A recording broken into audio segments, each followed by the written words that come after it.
পৌরসভা বিএনপির সম্মানিত আহ্বায়ক জনাব আবুল কালাম মল্লিক। আসন্ন ত্রয়োদশ জাতীয় সংসদ নির্বাচন উপলক্ষে মাদারীপুরের শিবচর পৌরসভার আহ্বায়ক মোহাম্মদ আবুল কালাম মল্লিকের বাড়িতে বিএনপির মনোনীত প্রার্থী নাদিরা আক্তারের সমর্থনে নির্বাচনী উঠান বৈঠক অনুষ্ঠিত হয়েছে।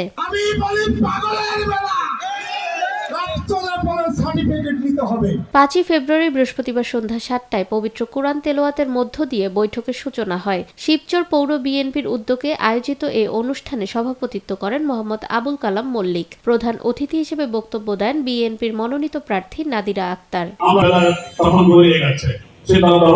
অনুষ্ঠানে আরও উপস্থিত ছিলেন উপজেলা বিএনপির আহ্বায়ক মোহাম্মদ শাহাদাত হোসেন খান, সদস্য সচিব সোহেল রানা, যুগ্ম আহ্বায়ক শহীদুল ইসলাম শহীদ সহ স্থানীয় বিএনপি ও অঙ্গ সংগঠনের নেতাকর্মীরা।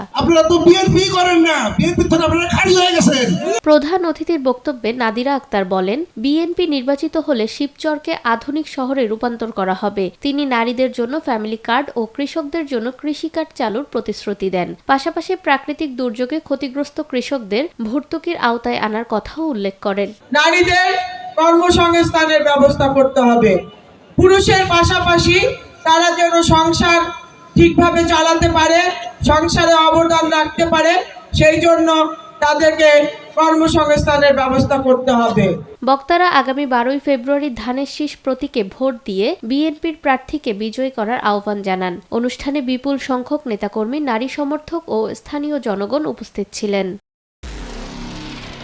নিরপেক্ষ, সত্য প্রকাশে আপোষহীন।